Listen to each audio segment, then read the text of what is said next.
Hello everyone, welcome to my mini vlog. आज हळदीचा दिवस होता. ब्राईडची सुंदर अशी एंट्री झाली. ब्राईड खूपच जास्त सुंदर दिसत होती. बेंगाली हळदीमध्ये मुख्य गोष्ट म्हणजे हा फिश. इकडे आधी फिशला सजवतात आणि हळद लावतात. त्याची पूजा केली जाते.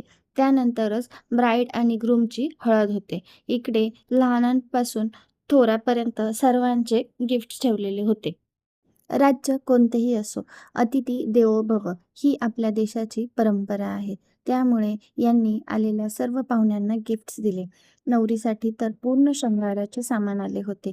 त्यामध्ये वेगळ्या वेगळ्या साड्या होत्या, पर्स होते, सँडल्स देखील होते. महाराष्ट्रीयन लोकांसाठी या सर्व गोष्टी खूप नवीन होत्या. सर्वजण उत्सुकतेने पाहत होते. फायनली हळदीची सुरुवात झाली.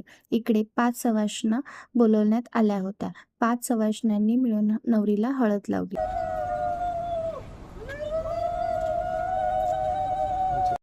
इथे आलेल्या 5 सवाष्ण्यांना पान आणि बत्ताशा दिला. अशा प्रकारे नवरीची हळद लागली. त्यानंतर सर्वांनी खूप सारे फोटोज आणि व्हिडिओज क्लिक केले. आता वेळ होती ती जेवणाची. सर्वांना भूक लागली होती आणि जेवण देखील सुंदर होते. तर असा होता आजचा माझा मिनी व्लॉग. पुन्हा भेटूया नेक्स्ट व्लॉगमध्ये. Bye bye.